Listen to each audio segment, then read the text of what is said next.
চাচি তার যৌবনের দিনগুলোতেই বিধবা হয়েছিলেন। আমার বাবা মা তাকে আমাদের সঙ্গে থাকতে দিয়েছিলেন। একদিন আমি তাড়াহুড়ো করে গোসল করার জন্য তার বাথরুমে যাওয়ার সিদ্ধান্ত নিলাম।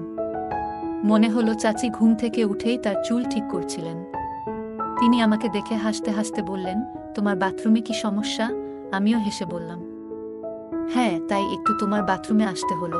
বাথরুমে ঢুকেই দেখলাম দরজার কড়া ভাঙা। আমি ভেতরে গিয়ে দরজা হালকা বন্ধ করে গোসল শুরু করলাম। গোসলের সময় চোখ পড়ল চাচির কিছু পরনের কাপড় সেখানেই পড়ে আছে। হঠাৎ মনে পড়ল, চাচি তো আমাদের সবার জন্যই কত কষ্ট করে। গোসল শেষ করে বেরিয়ে দেখি চাচি সামনে বসে আছেন, পাতলা পোশাক পরে। তাকে সেদিন খুবই সুন্দর লাগছিল। আমার চাচি বয়স বেশি ছিল না, কিন্তু তার দেহ কিছুটা ভারী হয়ে গিয়েছিল, তাই তাকে আরও বেশি সুন্দর লাগছিল। যখন বাইরে যাচ্ছিলাম তখন মনে হলো তিনি আমার নাম ধরে ডাকছেন। আমাকে তার কাছে বসিয়ে বললেন, তুমি আমাকে বন্ধু মনে করো, লজ্জার কিছু নেই। যদি তোমার কিছু প্রয়োজন হয় আমাকে জানাবে। তার কথা শুনে আমার মন যেন আনন্দ ভেসে উঠল। সেদিন রাতে আমি তার কথাগুলো মনে করতে লাগলাম। রাত 2টার সময় আমি তার রুমের দিকে পা বাড়ালাম। তাকে সেই নাইট ড্রেসে দেখে আমার মন পুরোপুরি মুগ্ধ হয়ে গেল। সে আসলেই অনেক সুন্দর ছিল। যখন আমি এসে পৌঁছালাম, চাচি বললেন, তোমার আসতে এত দেরি হলো? আমি অপেক্ষা করছিলাম তোমার জন্য। আমি মৃদু হেসে বললাম, হ্যাঁ, কিছুটা সময় লেগে গেল। চাচি বললেন, আমি জানি তুমি কি পছন্দ করো। তারপর তিনি দরজা বন্ধ করলেন এবং আমাকে বললেন, এসো, আমাদের একটু কথা বলার সময় হলো। আমরা বিছানায় বসে গল্প করতে লাগলাম। আমি বললাম, প্লিজ আলোটা একটু বন্ধ করে দাও। চাচি আমার কাঁধে হাত রেখে হেসে বললেন, নিশ্চয়ই। তিনি পাশের ড্রয়ার থেকে কিছু নিয়ে আসলেন এবং আমরা আরাম করে বসে গল্প করতে লাগলাম। তারপর গল্পগুলো ভালো লাগলে ভিডিওটি লাইক, শেয়ার এবং চ্যানেলটি সাবস্ক্রাইব করো প্লিজ। আমার নাম অজয়, আর আমি গ্রামের ছেলে। আমার বয়স 23 বছর, আর আমাদের বাড়ি একটা ছোট্ট গ্রামে, যেখানে আবহাওয়া সবসময় সুন্দর থাকে। গ্রামের মাটি, পরিষ্কার আকাশ আর সতেজ বাতাস সবকিছুর জন্যই আমাদের শহরে যাওয়ার তেমন প্রয়োজন পড়ে না। আমাদের অনেক জমিজমা আছে, সেগুলো আমরা দেখাশোনা করি। আমার বাবার একটাই ভাই ছিলেন, আর তিনি ছিলেন খুবই ভালো মানুষ। তিনি এমন একটি মেয়েকে বিয়ে করেছিলেন যার পোশাক আশাক এবং চলাফেরা ছিল খুবই আধুনিক। তার সৌন্দর্য ছিল মুগ্ধকর, এমনকি গ্রামের মেয়েরাও তাকে দেখে অনুপ্রাণিত হতো। চাচির সৌন্দর্য এবং ব্যক্তিত্বের জন্য সবাই তাকে পছন্দ করত। কিন্তু তার মধ্যে একটা অদ্ভুত শূন্যতা ছিল। সারাক্ষণ তিনি নিজের সৌন্দর্য নিয়ে ব্যস্ত থাকতেন এবং তার বিশ্বাস ছিল, যেহেতু ঈশ্বর তাকে এমন সৌন্দর্য দিয়েছেন, তা লুকিয়ে রাখার কোনো মানে নেই। তাই এই সৌন্দর্যে আমিও অনেক মুগ্ধ হয়ে যাই। আমি তাকে মনে মনে অনেক ভালোবাসতে থাকি। এই সৌন্দর্য দেখেই গ্রামের অনেক মেয়েও তার মতো সাজগোজ করার চেষ্টা করত। আমি চাচির সাথে গল্প করতাম, মাঝে মাঝে চাচি বিয়ের কথাও আলোচনা করতাম। যখন আমার চাচার বিয়ে হয় তখন বিয়ের রাতে সবকিছু ঠিকঠাক করার জন্য আমি নিজে তদারকি করেছিলাম। চাচি ছিলেন আনন্দে ভরা। তবে বিয়ের 1 বছর পর ভাগ্য যেন অন্য কিছু লিখে রেখেছিল। চাচা হঠাৎ করেই আমাদের ছেড়ে চলে গেলেন, আর সেই ক্ষতি চাচির মনে গভীর শূন্যতা সৃষ্টি করল। চাচি দুঃখে ভেঙে পড়লেন, কারণ চাচার চলে যাওয়ার পর থেকে তার জীবনে কেউ রইল না। চাচির পরিবারেও তেমন কেউ ছিল না যে তাদের কাছে যাবে। আমরা সবাই মিলে সিদ্ধান্ত নিলাম যে চাচি আমাদের সাথেই থাকবেন। এজন্য আমাদের বাড়ির উপরের অংশ পরিষ্কার করে তার জন্য তৈরি করে দিলাম। আমরা সবাই মিলে চাচির পাশে থাকার চেষ্টা করলাম, যাতে তার মনে একটু হলেও শান্তি আসে। আমার চাচি আমাদের বাড়িতে থাকতে শুরু করলেন এবং আমি নিশ্চিত করলাম তার আরাম-আয়েশে যেন কোনো সমস্যা না হয়। আমি তার জামাকাপড় এবং অন্যান্য জিনিসপত্র গুছিয়ে দিলাম, যাতে তিনি সহজেই আমাদের সাথে থাকতে পারেন। চাচি নিজেও আমাদের সাথে থাকতে চেয়েছিলেন, কারণ আমাদের বাড়িতে থাকা তার জন্য সহজ ও স্বস্তিদায়ক ছিল। কারণ আমাদের বাড়িতে তেমন কেউ ছিল না, তার মায়ের বাড়ির অবস্থা তেমন ভালো ছিল না, তাই চাচি এখানে এসে থাকতে পেরে বেশ খুশি হলেন। এখন তিনি আমাদের বাড়ির উপরের ঘরে থাকেন, আর আমি সবসময় চেষ্টা করি তাকে হাসি খুশি রাখতে। চাচি মুখে ধীরে ধীরে হাসি ফিরতে লাগলো, আর আমি ভাবতাম তার স্বামীর অনুপস্থিতিতে কিভাবে তিনি নিজেকে সামলে নিচ্ছেন। একা থাকা যে কতটা কঠিন তা আমার ভালোই জানা ছিল, তাই আমি সর্বদা চাচির মন ভালো রাখার চেষ্টা করতাম। একদিন আমি যখন গোসলের জন্য প্রস্তুতি নিচ্ছিলাম, হঠাৎ দেখি পানি ফুরিয়ে গেছে। আমাকে কাজে বেরোতে হবে আর গোসল করাটা খুবই জরুরি ছিল। তখন ভাবলাম, চাচির ঘরের বাথরুমে নিশ্চয়ই পানি থাকবে। আমি চাচিকে সমস্যার কথা বললে তিনি বললেন, কোনো অসুবিধা নেই, তুমি আমার বাথরুমেই গোসল করে নাও। আমি তোয়ালে নিয়ে চাচির ঘরে গেলাম। চাচি বাথরুমের কড়া ভাঙা পেয়েছি, তাই আমি তাড়াতাড়ি দরজা বন্ধ করে গোসল করতে শুরু করলাম। চাচি যাতে ভুল করে রুমে না আসেন, তাই আমি যতটা তাড়াতাড়ি সম্ভব গোসল শেষ করলাম। গোসল শেষ করে তোয়ালে জড়িয়ে বাইরে বের হতেই দেখি চাচি রুমে ঢুকছেন। আমি একটু লজ্জা পেলাম, কিন্তু চাচি হেসে বললেন, কোনো চিন্তা নেই, তুমি তো আমারই সন্তানসম। চাচির মুখে একটা মমতা ছিল, আর আমি অনুভব করলাম তার চোখে যেন একটা বিষণ্ণতার ছাপ। তার মন ভালো করার জন্য আমি বললাম, আপনি দুঃখ করবেন না, আমরা সবাই আপনার সাথে আছি। চাচি আমাকে ধীরে ধীরে বললেন, তুমি আমার খুব আপন। চাচি আমার হাত ধরে বসালেন এবং বললেন, তোমার ভালোবাসায় আমি খুশি। আমি তার পাশে বসে রইলাম, আর চাচি বললেন, তুমি আমার জন্য অনেক কিছু করছো, তোমাকে আমি আশীর্বাদ করি। তার কথায় একটা শান্তি ছিল, এবং আমি বুঝতে পারলাম চাচির জীবনের শূন্যতা পূরণ করতে হলে তাকে মন থেকে খুশি রাখতে হবে। সেই মুহূর্তে আমি বুঝলাম চাচি আমাকে তার আপন মনে করেন, এবং আমি তার পাশে থেকে তাকে খুশি করতে পারি। আর আমি তখনও তোয়ালে পরে তার পাশে বসেছিলাম, তাই আমি একটু লজ্জা পাচ্ছিলাম। চাচি আমাকে বলল, আমার ঘরে আসিও, আমরা অনেক গল্প করব, কারণ আমার রাতে ঘুম আসে না তোমার চাচা চলে যাওয়ার পর থেকে। আমি তাকে বললাম, ঠিক আছে। মনে মনে একটু আনন্দিত হলাম। রাতে চাচির ঘরে যেতে হবে ভেবে আমি একটু অস্বস্তি বোধ করছিলাম। দ্রুত জামাকাপড় বদলে বাইরে চলে এলাম।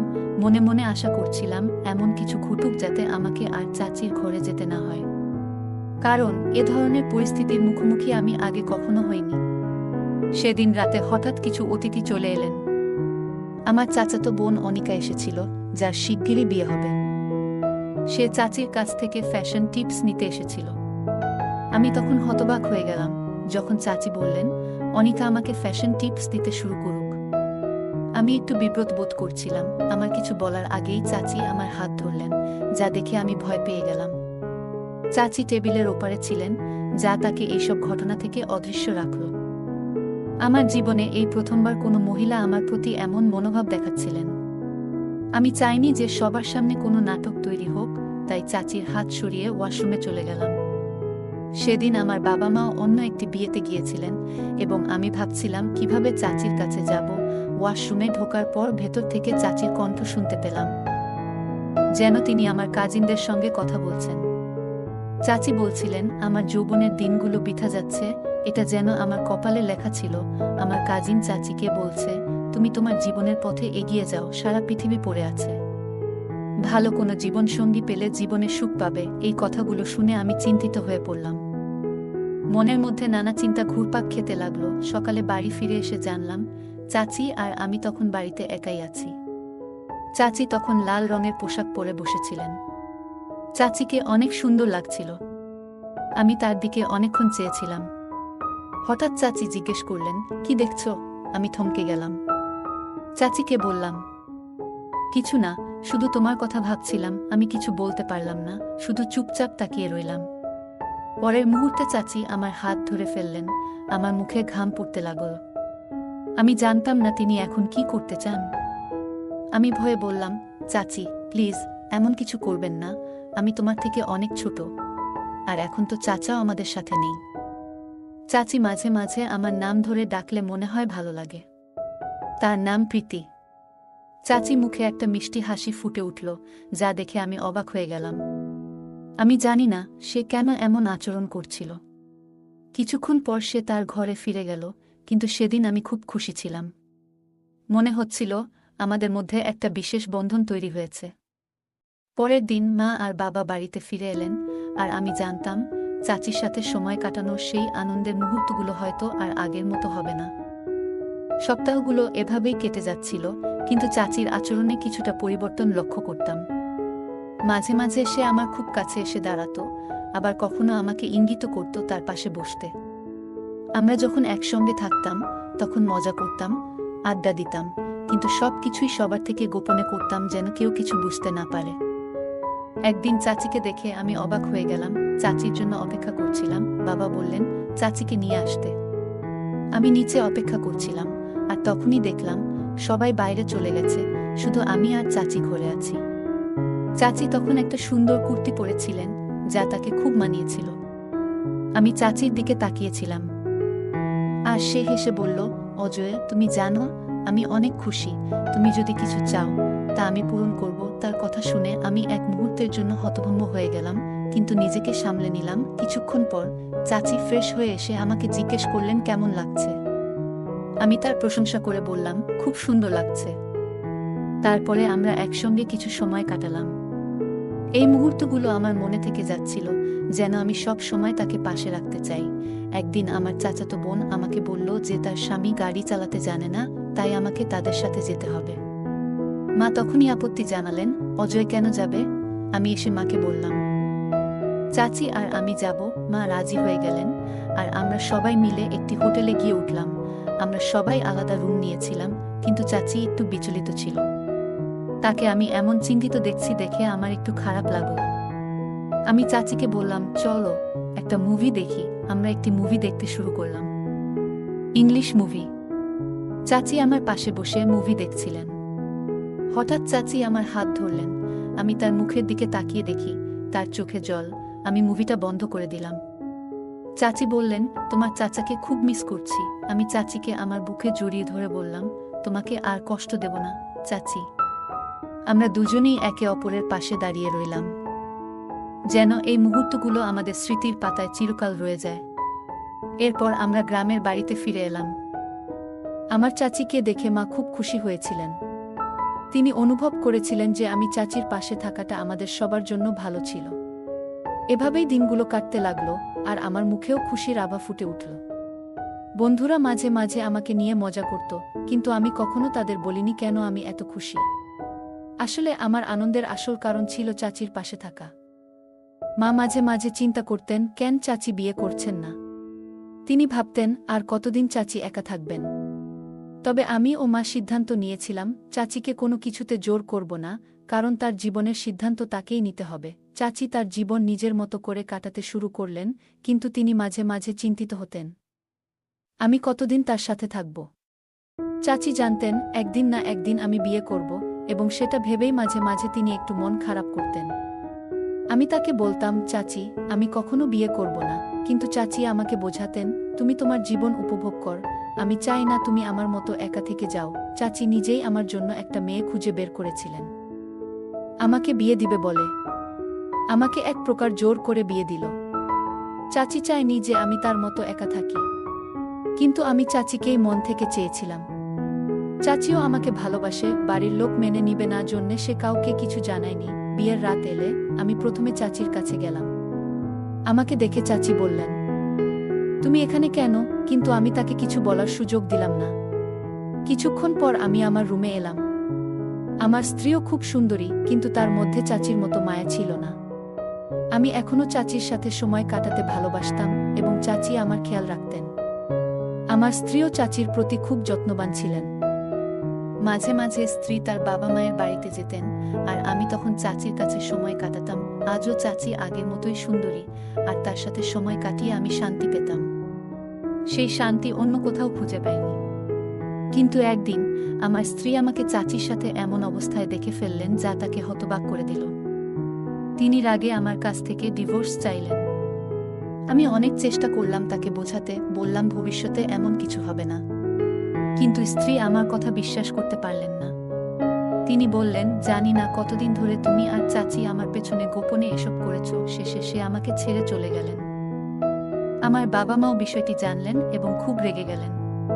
তারা চাচিকে বাড়ি থেকে বের করে দিতে বললেন, কিন্তু আমি কঠিন সিদ্ধান্ত নিলাম। বাবার বিরোধিতা করেও চাচির পাশে দাঁড়ালাম। আমি বাড়ি ছেড়ে চাচির সাথে চলে এলাম এবং তাকে বিয়ে করলাম। যদিও চাচি বিধবা ছিলেন, তারও নিজের মতো জীবন কাটানোর অধিকার ছিল। আমি চাচিকে আমার স্ত্রী হিসেবে মেনে নিয়েছিলাম। বন্ধুরা, আমি জানি না চাচিকে বিয়ে করে আমি সঠিক কাজ করেছি কিনা, নাকি তাকে একা রেখে যাওয়া উচিত ছিল। আপনি কি মনে করেন? আপনার মতামত কমেন্টে জানাবেন। গল্পটা কেমন লাগলো জানাতে ভুলবে না। আরও মজার মজার রোমান্টিক গল্প শুনতে চাইলে ভিডিওটি লাইক, শেয়ার এবং চ্যানেলটি সাবস্ক্রাইব করতে এবং বেল আইকনটি ক্লিক করতে ভুলবে না। ধন্যবাদ।